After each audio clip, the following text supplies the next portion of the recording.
Hello guys, good evening sa tanan. Ngayon guys ay gagawa po ako ng center table guys. Yan po guys, yan tila na yan. Nilagay ko yan guys para maganda tignan. Maganda yan guys kasi set po yan. May kasama pong ano yan, chupa, single, dalawang stall. Yan guys, ginlagyan ko ng kahoy para maganda tignan. Yan guys, oh, apat yan guys. Yung dalawa malaki at saka yung dalawa din maliit. Tingnan nyo guys. Nilagari ko guys para magkalibil yung kahoy para hindi pangit tignan guys. Tingnan nyo guys. Yan po guys. Pag magkamali ka guys, pangit tignan kasi kaya yun inaano ko, i-measure ko talaga para maganda tignan guys. Yan guys, nilagari ko na guys.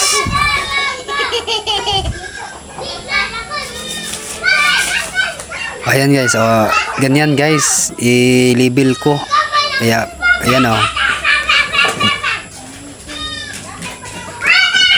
Kung palagi lang kayo tumitingin sa video ko guys, madali kayong matuto. Bukas guys, turuan ko kayo kung paano gumawa ng center table guys, para may center table din kayo sa bahay nyo para malagyan ng ng kape, o kung gusto nyong kumakain, pwede din yan.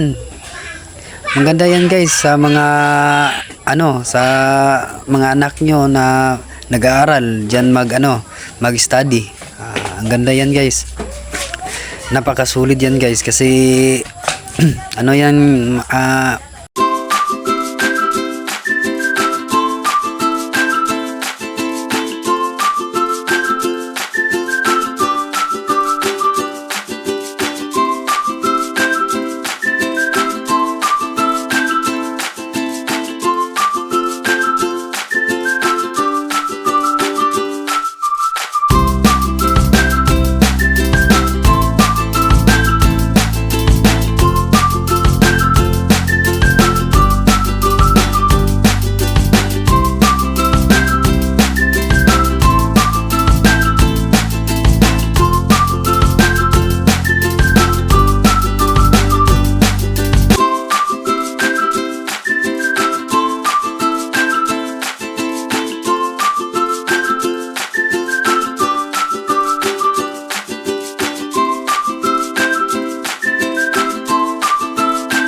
yan guys, ang tawag dyan ay liha guys. Niliha ko guys kasi para makinis yung kahoy guys, para maganda tignan.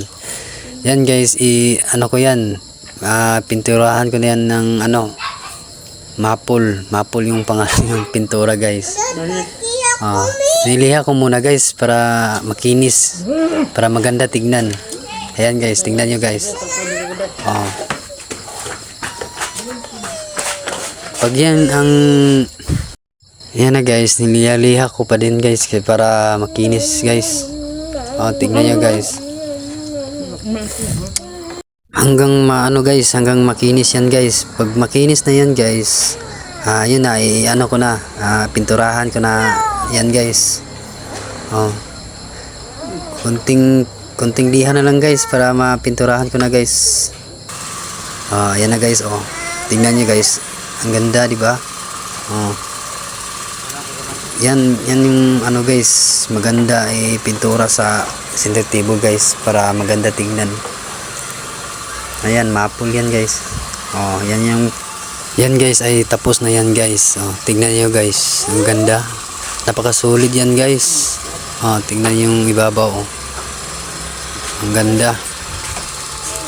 Thank you for watching guys.